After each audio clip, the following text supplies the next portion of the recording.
혹은 국방부 내에서도 노동계급, 신자유주의 피해자 이런 사람들 중심으로 한 적응, 이렇게 우리가 기후정치를 재설정해 나갈 필요가 있고요. 그래서 이런 관점에서 봤을 때도 그렇고, 그리고 방금 말씀드린 유럽에서 지금 벌어지고 있는 일들을 봐서도 그렇고, 기후위기와 불평등 위기를 더 이상, 그리고 제가 리카 쌍쉘의 그 책도 소개해드렸지만, 저거를 저렇게 쓰는 것 자체가 이제 문제인 것 같아요. 그러니까 저 두 개를 플러스해서 봐야 된다. 저거 자체가 두 개가 떨어진 문제라는 걸 전제로 한 거거든요. 근데 그런 게 아니라 완전히 융합해서 봐야 된다. 그래서 아마 제가 더 선호하는 표현은 영어라서 좀 그렇긴 한데 세 가지 C, 3C로 봐야 되는 거 아닌가. 클라이밋, 기후, 그리고 클래스, 계급, 그리고 캐피털리즘, 자본주의, 이 세 가지 C의 문제로 우리가 통일적으로 이제 봐야 된다. 그러면서 설계해야 된다. 그래서 이런 과거에는 이제 이런 구도가 있었던 거죠. 계급 문제에 대응하려면은 기후 문제의 뭐 속도를 조절하고 따라서 뭐 기후 문제에 진정성 있게 대응을 못한다. 뭐 이런 구도가 없지 않아 있었어요, 분명히. 근데 더 이상 그런 구도로 보면 안 된다. 이게 전체적으로, 총체적으로 본다고 했을 때는 어떤 거를 강조한다고 해서 나머지가 제대로 대응이 안 되고 이런 문제가 아니라 그 전체를 제대로 지혜롭게 대응해 나가기 위해서 지금 당장 강조점을 어디에 짓고 그러면서 파급 효과를 어떻게 되고 뭐 이렇게 이제 우리가 그야말로 총체적으로 봐야 되는 거 아니냐 그 말씀드리고 싶고요. 그런 점에서 이제 뭐 한때가 아니라 지금도 상당히 긍정적인 점이 있다고 생각하는지 바이든 정부의 그린 뉴딜도 우리가 상당히 좀 근본적인 비판적 시각으로 봐야 되겠다. 바이든 정부가 등장했다는 게 기후정치 측면에서 엄청난 계기였거든요. 트럼프 정부를 몰아냈을 뿐만 아니라 그린 뉴딜이라는 정책이 전 세계 자본주의 패권국의 정책이 됐어요. 그렇다면은 지금 상황이 이러면 안 되죠. 지금 상황이 이러면 안 돼요. 전 세계 분위기가 홀딱 뒤집혔어야 되거든요. 근데 전혀 안 그렇지 않습니까? 그 이유는 뭐냐? 미국의 그린 뉴딜 정책에 문제가 있기 때문이죠. 문제가 뭐냐? 저게 IRA법이라는 걸로 통과됐는데 지금 결과적으로 나타나는 건 기후위기 수출이다. 우리가 실업의 수출이라는 이제 경제학 용어가 있습니다. 그러니까 보호무역주의 정책 같은 거 펼쳐서 자신들의 경쟁국에 실업이 일어나게 만들고 자기네들은 일자리를 늘리고 그러니까 힘이 있는 나라가 최대한 어떤 경제적인 문제를 자신들의 힘을 발휘해갖고 외국에 이제 방출을 하는 거죠. 그런 걸 실업의 수출이라고 표현하는데 그런 말을 쓸 수 있다면은 저 바이든 정부의 그린 뉴딜 정책은 한마디로 기후위기 수출에 가깝다. 왜냐? 미국 국내에서는 분명히 재생에너지 늘리고 그걸 통해서 일자리도 늘리고 했어요. 근데 그거를 전 세계 수장들 다 모아갖고 옛날 2차 대전 말기에 미국이 그랬던 것처럼 우리가 예전보다는 진보적인 정책을 하자. 같이 하기 위해서는 화폐 이동 통제도 해야 되고 이런 것도 우리가 할게. 그러면서 전 세계적인 판을 깐 게 아니라 뭡니까? 자기네 국내에서 그거 시행하자마자 무기화했잖아요. 그리고 이런 측면에서는 유럽 그린딜도 비슷한 부분이 있어요. 녹색 보호주의 측면이 있거든요. 그래서 이 기후위기야말로 전 지구적인 대응이 필요하고 그리고 남반구에 대한 북반구의 대대적인 양보라는 표현이 쓰기 좀 그런데 아무튼 그런 게 필요한 게 기후위기 대응인데 유럽 그린딜도 그렇고 바이든 정부가 하는 것도 그렇고 실은 그 정반대 가장 강대국 이기주의로서 이거 말 자체가 성립이 안 되는 거죠. 지구 안에서 기후위기를 딴 데에 수출한다는 거가 말이 안 되는데 말이 안 되는 짓을 하면서 사실은 트럼프 정부 이상으로 시간을 허비해버렸다. 이런 측면 우리가 잘 봐야 되고 이런 거를 굉장히 비판적으로 우리가 봐야 되지 않겠느냐. 그래서 이러한 관점을 가져야만 제가 말씀드렸던 상당히 좀 부각시켜서 말씀드리느라 굉장히 상황을 어렵게 표현한 부분도 있지만 뭐 네덜란드 사례라든가 프랑스 사례 이런 것들을 그냥 함정이 아니라 그냥 궁지가 아니라 극복해 나갈 수 있는 방향은 제가 이제 마지막에 말씀드린 이런 방향을 우리가 실질화시켰을 때 극복할 수 있지 않겠는가? 이 최종 결론으로 말씀드리면서 일단 끝맺겠습니다. 네, 감사합니다.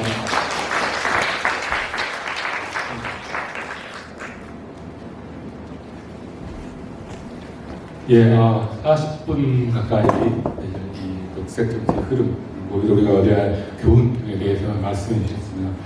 기후위기와 불평등위기가 별개가 아니다라는 점이 인상적이었는데요. 이 관련해서 한 15분에서 20분 정도 질의응답과 의견 받으면서 토론 진행해 보도록 하겠습니다. 이 말씀해 주신 양석 위원님께 질문이나 의견 주시고 있으면 부탁드리겠습니다.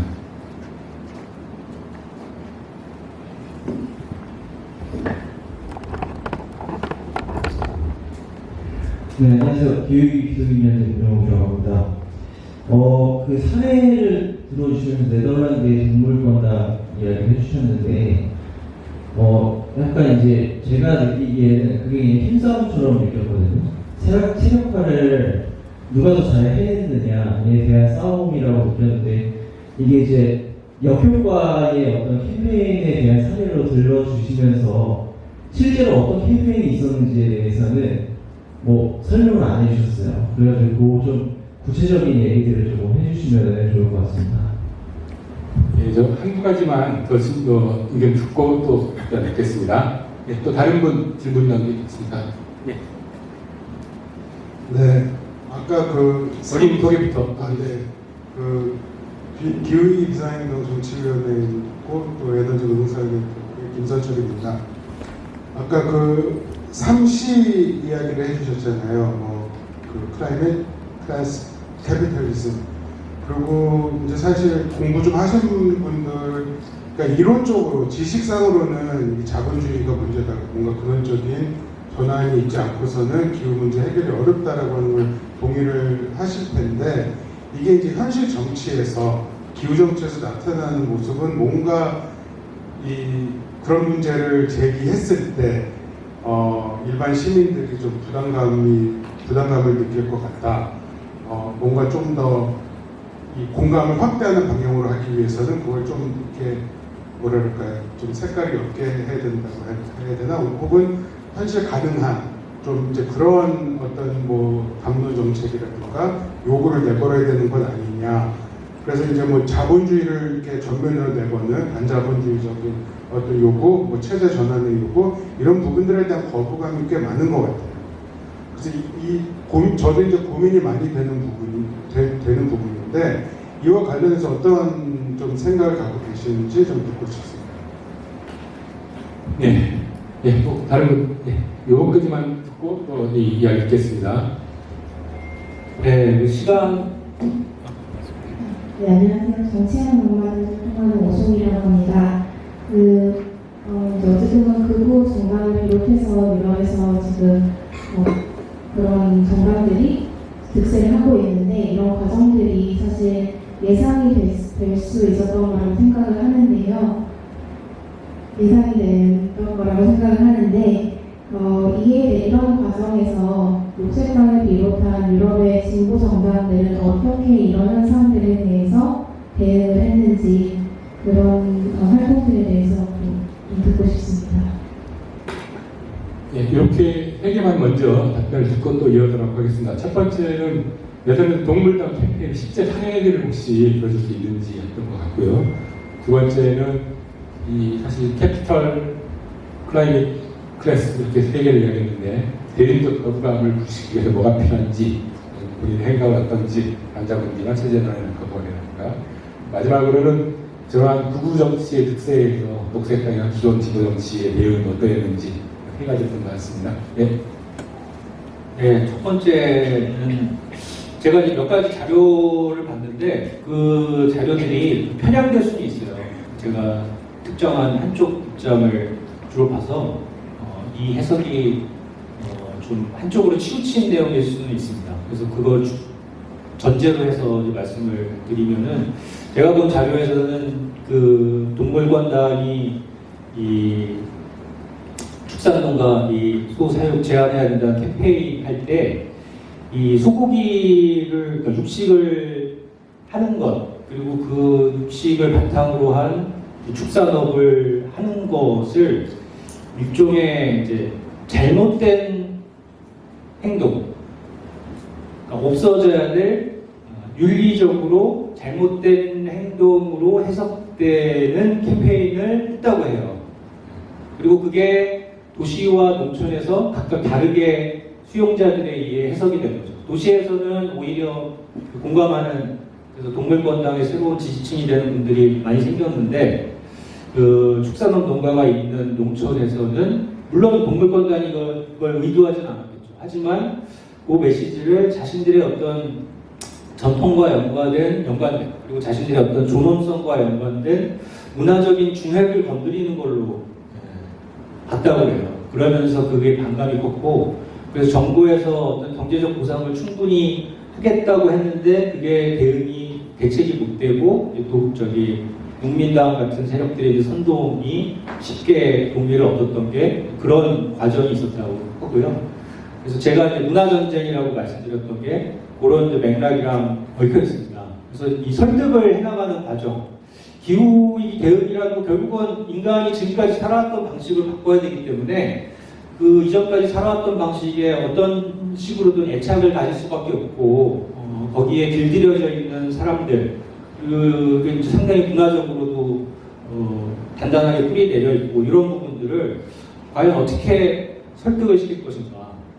근데 설득시키는 과정에서 자칫하다가는 오히려 반발심을 더 응집시키면서 결과적으로는 기후위기에 대응하는 사회 전체의 속도를 더 늦추는 결과를 낳게 됩니다. 어떻게 보면 유럽이 우리보다 더 앞서갔기 때문에 이 경험을 했다고도 볼 수가 있습니다. 그래서 우리는 오히려 여기서 좀 교훈을 얻어서 그런 잡음을 최대한 지혜롭게 극복해 나갈 수도 있지 않겠는가. 그러려면은 오히려 이런 사례들이 마음에 안 든다고 하더라도 굉장히 좀 철저하게 분석해서, 냉정하게 분석해서 살펴볼 필요가 있다. 이런 차원에서 이제 소개를 드렸고요. 두 번째 말씀하신 부분 어려운 문제죠. 제가 답을 못할 거란 거 아시면서 질문하신 거 아닙니까? 그러니까 이거는 무슨 개인이 자본주의라는 거 어떻게 대중정치에서 이슈화 시켜서 이 기후정치에도 녹여내고 이런 것인가라는 문제는 특정한 개인이 뭐 해법을 제시할 수 있는 문제는 아니고 우리가 끊임없이 실천 속에서 같이 고민해가고 찾아나가야 되는데, 제가 그나마 한 20년 동안 진보정당에 참여하고 그러면서 이제 저 나름대로 그냥 모호하게 정리한 거는 운동정치 측면에서 자본주의를 이슈화하고 그리고 지식인 사회에서 이론화하는 거는 필요하죠. 적극적으로 필요한데, 대중정치 담론에서 자본주의를 이슈화하는 것은 별개의 문제라고 생각합니다. 대중정치에서 자본주의를 이슈화하는 것은 꼭 자본주의라는 말로 표현할 필요도 없고 표현해서 안 되는 상황이 더 많다고 저는 생각해요. 그래서 그건 오히려 계급의 문제로 얘기한다던가 불평등의 문제로 얘기한다던가 돌봄의 문제로 얘기한다던가 지역 소멸의 문제로 얘기한다던가 이렇게 풀어나가야지. 그리고 그 안에서 충분히 이 자본주의 구조를 문제 삼는 거지 않습니까? 구조를 공격할 수 있는 그런 힘을 만들어내는 담론을 어떻게 제시할 것인가의 문제지, 그 각각의 영역마다 다 기승전 자본주의로 되는 그런 식으로 우리가 문제를 풀 수 있는 건 아니겠다. 그렇기 때문에 어려운 문제이기도 하고요. 그렇게 그 정도 답 아닌 답으로 말씀드리도록 하고요. 세 번째도 또 어려운 문제인데, 실은 이게 많은 사례들을 더 구체적으로 더 긴 시간에 걸쳐서 우리가 얘기를 해야 되는 건데, 이 짧은 시간 동안 제가 말씀드리기 어려운 그런 내용이긴 한데요. 다만 우리가 이제 냉정히 또 봐야 될 게, 유럽의 녹색 정치를 하고 해서 다 똑같은 녹색이 아니거든요. 나라마다 굉장히 달라요. 같은 녹색당 이름을 갖고 있어도 색깔이 또 다르고 나라마다, 그리고 녹색이라는 수식어를 붙이고 있어도 각 나라마다 또 여러 정치 세력이 있고 그 여러 정치 세력이 또 나름 따로따로 활동할 또 차이들을 또 갖고 있어요. 그렇기 때문에 우리가 일색으로 그냥 유럽에서 녹색 땅은 다 진보적이고 다 우리보다 선진적이고 그렇게 보면서 사례를 볼 건 아니다. 가령 독일 같은 경우 사실은 좀 고민을 했습니다. 세 번째 사례로 독일 지금 정록 황연정이죠. 사회민주당, 녹색당, 자유민주당 연정인데 그 연정 만들어주고 나서 세 당 모두 폭망했어요 지금. 그러면서 독일에서도 독일을 위한 대안이라는 독일판 국민결집, 독일의 극우 정치 세력이죠. 이 세력이 기독교 민주사회연합 다음에 제2당으로 지금 부상해 있습니다. 왜 오히려 녹색당이 집권했는데 이런 일들이 벌어지고 있느냐? 왜일까요? 이게 잘못하면은 쉽게 한국에서 오염될 수 있어요. 그러니까 녹색당이 핵발전소 폐지하고 재생에너지 이런 거 했기 때문에 독일 국민들이 겪어보니까 안 좋다고 그래서 쟤네를 버린 거다. 조선일보 같은 데서 충분히 이렇게 잘못된 인과관계로 이야기를 할 수가 있는데 그 문제는 아니죠. 사실은 러시아 우크라이나 전쟁 때문입니다. 녹색당이 그리고 녹색당이 속해 있는 이 정녹황 정부가 유럽의 다른 정부보다도 훨씬 더 강력하게 우크라이나 편을 들면서 사실은 이제 미국의 러시아 우크라이나 정책에 동조를 하는 거죠.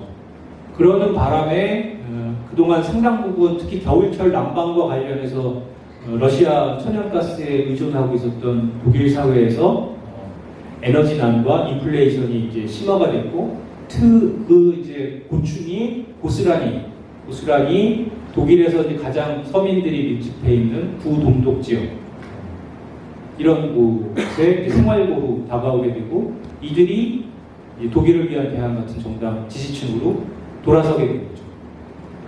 그러니까 따져보면은 독일 녹색당이 녹색당이어서 문제가 생긴 게 아니라 독일 녹색당이 어느덧 독일의 주류 정당이 되면서 굉장히 대서양주의 정당, 보통 이제 대서양주의 정당, 미국과의 동맹 관계를 중요시하는 정당이죠.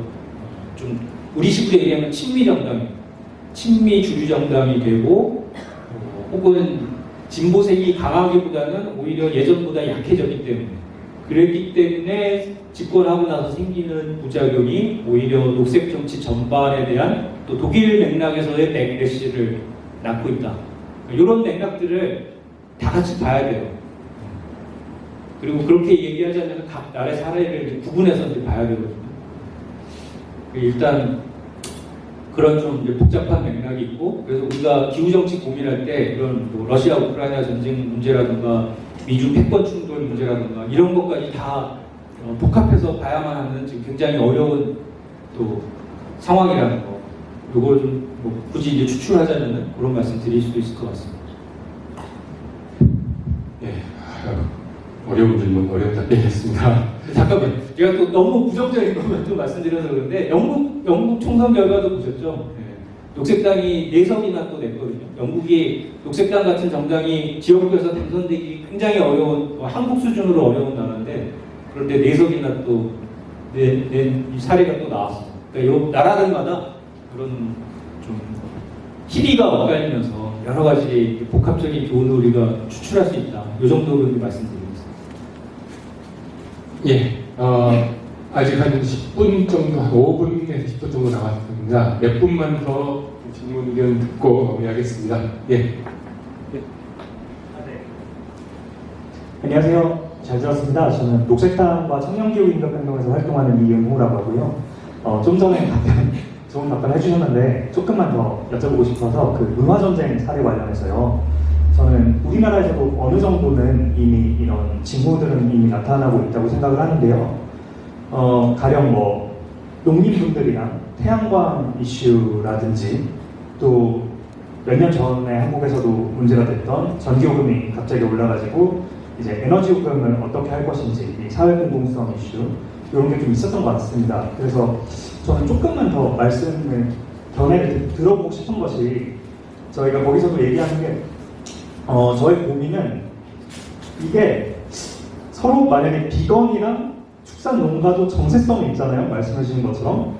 그러면 서로 조금 더 이해관계도 있겠지만 자주 만나고 좀 친해지고 아니면 서로 신뢰가 없고 서로 적대하는 관계면 다른 시민단체라든지 정당이든 어딘가 브릿지 역할을 해줘서 조금 어떻게 이 교섭 혹은 친해지는 게 필요한 것인지, 아니면 한국의 에너지 요금 논쟁에서도 여러 얘기가 많이 나왔습니다. 선별복지 문제부터 당연히 뭐 지금 전기요금 이슈가 이게 뭐 에너지 바우처에 뭐 한계가 엄청 많잖아요. 뭐 신청해야 받는다든지 예산 규모도 엄청 적고 선별적으로 지원한다든지. 근데 이런 거에 대해서 정식적으로 해결하거나, 물론 뭐 정의당도 에너지기본법 이런 법안도 내고 했었습니다만은 시민운동 차원에서 이런 정책을 바꾸거나 에너지 바우처를 뜯어고치거나 예산을 늘리거나 이런 운동을 저도 자기반성입니다만 많이 우리가 많이 못했던 것 같은 생각이 있어요. 그래서 정리해서 질문드리면, 요거에 대한 문화전쟁이나 이런 거에 대한 해법이 이런 대립되는 곳들이 좀 만나서 조율하고 친해지고 이런 게 좀 더 필요하다고 보시는지, 아니면 좀 더 시민운동이나 시민사회단체가 이런 정책적으로 가려운 부분들 혹은 이걸 막고 있는 부분들을 우리가 태클하지 못하고 계속 좀 큰 얘기만 하고 있는 게 문제라고 보시는지, 혹은 다른 게 좀 해법이라고 보시는지 궁금합니다. 예, 한 분만 더 질문 받고 가겠습니다. 저 뒤에 분. 예. 두 분 다 하시죠. 네. 먼저 하시고. 네, 짧게 하겠습니다. 기업이 있는데 기업이라고 합니다. 아무래도 오늘 주제는 세계 노동이 더 게으르긴 하지만, 오늘 선생님도 한국 노동 정치에 의견 관심이 많이 있을 것 같아서, 네, 짧게라도 좀 그 얘기 해주시면 너무 좋을 것 같습니다. 네, 마지막. 예. 그 비상행동 운동 운영자도 맡고 있는 황희철이라고 합니다. 질문드리고 싶은 거는, 아까 이제 프랑스 사례 얘기하시면서 노란 조끼 운동이 상당수가 이제 극우 지지로 갔다라고 하셨는데, 사실 노란 조끼 운동이 그 부유세 감축과 같은 신자유주의적인 강세 정책의 분노가 폭발한 거라고 하면, 사실 이제 좌파 쪽이 훨씬 더 이제 거기에 대한 적극적인 정책을 냈을 텐데, 왜 어떤 차이 때문에 또 어떤 이유 때문에 대거 극우정당 쪽 지지로 갔는지 그 부분이 좀 궁금하고, 그런 부분이 사실 한국 내에서도 그대로 여러 가지 정책에 있어서 영향을 줄 수 있는 부분일 것 같아서 그 부분 질문드리고 싶습니다. 이렇게 세 가지 질문인데요. 마지막 한 분만 질문하신 분 있을까요? 질문이나 의견 없으면 바로 예. 네, 앞에서 네덜란드 네, 저는 여성학연대에서 활동하고 있는 사라라고 하고요. 프랑스랑 네덜란드 사례 이야기를 해주셨는데, 사실 저희 단체에서는 페미니즘에 대한 활동도 같이 하면서 기후위기 안에서의 페미니즘의 통합에 대해서 되게 많이 고민을 하고 있고, 동물권 이야기도 사례로 이야기를 해주셨는데, 사실상 그 해외 사례에서 이야기를 해주셨던 게 한국에서 완전 별개의 이야기를 주장을 하고 있지는 않은 상황이라서, 사실상 기후위기 안에서의 다양한 뭐 비건이든 동물권이든 여성이든 아니면 저희 단체에서 하고 있는 에코페미니즘 사실 그걸 통합하기 위해서 하고 있는 거긴 하지만, 통합을 위해서는 어떤 역할이 필요할지에 대한 이야기도 해주셔야 사례에서 멈추지는 않고 좀 더 나아갈 수 있을 것 같다라고 해서 의견을 듣고 싶습니다. 예, 네 가지 나왔습니다. 아까 문화전쟁에 대해서 본질 혹은 정체성에 대한 공격이 있을 때 어떻게 할 것인지, 이런 대립들을 풀어주기 위한 대화나 이런 조율이 필요할지, 시민단체의 정당한 역할이 있을지, 두 번째는 한국 녹색 정치의 흐름에 대한 소견이라는 것들, 세 번째는 노란조끼 운동의 기반이 그런 부유세 감축이라는데, 좌파도 분명히 거기에 대한 입장을 했을 텐데 왜 노란조끼 운동이 극우에 기반이 됐을까? 마지막으로는 에코 페미니즘이란 말처럼 이런 것들을 통합시키기 위해서 뭐가 필요할까에 대한 의견을 그런 것 같습니다. 이렇게 네 가지 답변 듣고 마지막 말씀 듣고 정리하겠습니다. 네, 그 노란조끼 운동도 제가 말씀드릴 때 좀 오해하실 수 있는 그런 소지 얘기가 있었는데, 그걸 좀 보완을 하면은 많은 부분이 이제 르펜 세력 지지자가 됐다라고 말씀드렸지만, 멜랑숑 이제 프랑스 좌파 지도자죠. 요 선거에서 이 지지표도 마크롱 정부 시기에 계속 늘어났어요. 그 얘기는 뭐냐면은 노란 조끼 운동 같은 거대한 사회적 운동 시기에 르팽 지지로 간 분들도 있지만 또 이 좌파 멜랑초 지지 쪽으로 간 분들도 그 정도 규모로 있었거든요. 그걸 전제로 해서 우리가 봐야 되는데 그럼에도 불구하고 분명히 국민의힘 쪽으로 간 부분이 있어요. 이게 어떻게 된 일이냐? 물론 말씀하신 것처럼 합리적인 정책으로만 보면은 좌파가 계속 제시를 했죠. 조세 정책도 제시하고 이번에 그 신인민 전선 공약 나온 거 보면은 꽤 깔끔하게 정리가 돼 있어요. 아마 피케티 같은 사람이 개입했기 때문에 그렇게 이제 정리가 됐을 거라고 이제 보는데 단기적으로는 이제 마크롱 정부가 했던 모든 대학 조치들을 뒤집고 그리고 특히 조세 부분에서 부자 증세 같은 거 원상 회복시키고 그리고 장기적으로는 멜랑총이 강조하는 게 생태 전환을 위해서는 계획 경제적 요소를 강화해야 된다는 거거든요. 그런 부분들은 이제 핵심 내용으로 하는 일목요연하게 정리가 되어 있어요. 그래서 이런 것들만 보면은 당연히 그 신인민 전선이 한 50% 정도 지지받고 그 우파들은 쪼그라들고 그래야 맞는데 왜 그렇지 않을까? 정치가 그렇게 결정되지 않기 때문이죠. 프랑스라고 해서 그 공약을 제대로 읽어본 사람이 몇 명이나 되겠습니까? 실제 시민사회를 이루고 있는 사람들 중에 상당한 수는 그런 활자를 통한 정보에 의해서기보다는 자신이 알고 있는 생활세계에 대해서 친한 사람들과의 관계 속에서 자기 정치적 의사가 결정되는 그런 성향의 사람들도 분명히 있어요. 특히 그런 사람들은 현대화되기보다는 오히려 전통에 더 가깝고 대도시보다는 지방도시나 농촌에 살고 있고 그런 사람들.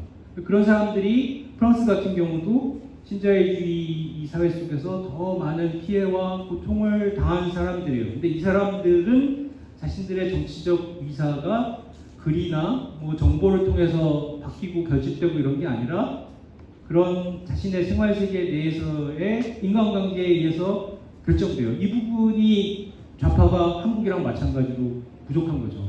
한국보다는 그래도 나은 어떤 자원들을 갖고 있겠지만 프랑스도 역시 열혈 좌파 청년들은 대도시에 있어요. 다 고향이 지방 중소도시라고 하더라도 다 대학교 들어오면서 떠난 거죠. 그 남은 공간에서 활동가라고 할 수 있는 사람들이 왕성한 정치 활동을 펼치는 게 국민 전선입니다. 그렇기 때문에 전통적인 노동계급 지역이라고 생각했던 곳, 지방 중소도시, 농촌에서 실제 탄탄한 기반을 마련하고 있는 거죠. 어떻게 보면은 이번에 집권을 하는 게 더 나았을 수도 있어요. 이거는 너무 무책임한 발언이긴 한데 그렇게 돼서 실상을 보여줘야 아마 그분들은 쟤네들은 저런 애들이구나 하면서 지지를 철회할 가능성이 높은 거죠. 근데 일단 지금 당장은 그런 부분에서 프랑스에서조차 한국보다 훨씬 좌파 전통이 강하다는 프랑스에서조차 그런 이제 현상들이 나타나고 있는 거고요. 네. 프랑스에서 또 프랑스 맥락에 맞게 이런 걸 극복하려고 노력을 하겠죠. 우리 맥락에서 극복을 하려고 이제 노력을 하고 있는 거고요. 그리고 많은 분들이 여기 앉아 계신 분들이 더 잘 알만한 내용을 저를 고문하듯이 저한테 물어보고 계신데요. 제가 한 개 안에서 그냥 말씀드릴 수 있는 내용 하나만 이제 말씀드리고 끝맺겠습니다. 네덜란드 사례를 보면서 이제 저도 무슨 답을 갖고 있는 건 아니고 같이 고민하자는 차원에서 말씀드리는 게 우리가 한국에서 워낙 그 기후 쟁점 같은 이제 사회 운동에 비해 이게 정치적 통로를 통해서 영향력을 펼치는 게 그동안 너무 닫혀져 왔기 때문에 일단 이게 정치라는 장을 통해서 이슈화되고 하는 것이 좋다. 쟤네들은 잘한다. 우리도 그렇게 됐으면 좋다라고 막연히 생각하지 않습니까? 그런데 그 이면이 있다는 걸 네덜란드가 보여주는 거죠. 그러니까 네덜란드가 어떻게 보면은 한국의 진보 세력에게는 꿈 같은 정치 제도를 갖고 있는 거거든요. 인구가 2천만인데 전체 유권자가 한 선거구입니다. 그러니까 무슨 지역구가 없어요. 전 국민이 각 정당이 내세운 하나의 명부를 갖고서는 투표를 하는 거죠. 스웨덴 같은 이제 북유럽 국가들만 하더라도 정당 비례대표제 100%를 한다고는 하지만 대선거구거든요. 지역구가 있어요. 그런데 네덜란드는 이스라엘과 함께 지역구가 아예 없는. 그렇기 때문에 북유럽에 비해서도 네덜란드가 훨씬 더 원심력이 강한 다당구입니다. 지금 주요 정당만 거의 15개 정도가 의회에 진출해 있어요. 그리고 가장 많은 지지를 받는 정당이 지금 거기도 안타깝게도 극우 정당인데 그 정당이 받는 지지율이 한 20%에서 25% 사이예요. 그런 정도 지지 받는 정당이 최대 지지율을 받는다는 것은 나머지 정당들은 한 6%, 7% 수준 갖고서는 계속 이제 옥신각신을 한다는 얘기죠. 그런데 요 안에서 그러면은 이렇게 많은 세력들이 지지층을 결집해서 정치 활동을 해야 되니까 어떤 일이 펼쳐지겠습니까? 굉장히 세밀한 쟁점들을 갖고 첨예하게 대립구도를 만들 수밖에 없습니다. 그렇기 때문에 동물권당도 그렇게 행동을 했던 거고 거기에 대한 반동으로 등장한 농민당도 그렇게 행동을 하고 있는 거거든요. 그런데 이 기후라는 쟁점은 지금 인간들의 속도를 봐주고 있는 게 아니죠.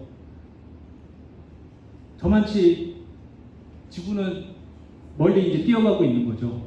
어떻게든 그 속도를 잡으려고 우리가 하고 있는데 네덜란드에 우리가 생각할 수 있는 가장 선진적인 정치 제도를 취하고 있는 이 네덜란드에서 벌어지는 일은 그 안에 맞게 정치 행위를 하는 세력들이 네덜란드 사회 안에서 방금도 말씀하셨지만 이 기후라는 대단히 시급한 문제를 갖고 사회적 합의가 만들어지기 가장 어려운 방식으로 정치 행위를 하고 있는 측면이 있다는 겁니다.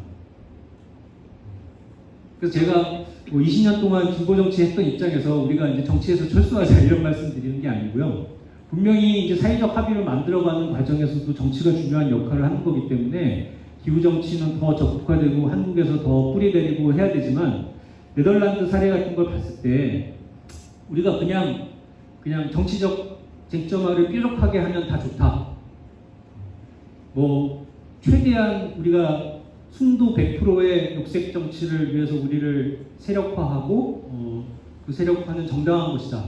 이런 식으로만 바라볼 문제는 또 아니라는 것을 네덜란드 사례가 보여주고 있는 거 아니냐. 어떻게 하면 정치라는 게 한편에서는 쟁점화되지 않고 있는 걸 쟁점화시키기에 노력을 분명히 해야 되지만 또 한편에서는 최대한 특히 시급한 대응이 필요한 이 기후 대응과 같은 문제에서 사회적 합의를 만들어 나가기 위해 또한 그에 맞는 정치 행위를 할 것인가 이런 양극단 사이에서 우리가 불교식으로 얘기하면 중도를 어떻게 걸어 나갈 것인가 요거에 대한 고민을 던져주는 게 네덜란드 사례가 아닌가 이렇게 좀 변형시켜서 말씀드리고 싶습니다. 제가 오늘 부탁받은 과제가 사례 중심으로 말씀드리는 거였기 때문에 끝까지 사례에 충실하면서 이것을 마치도록 하겠습니다. 감사합니다.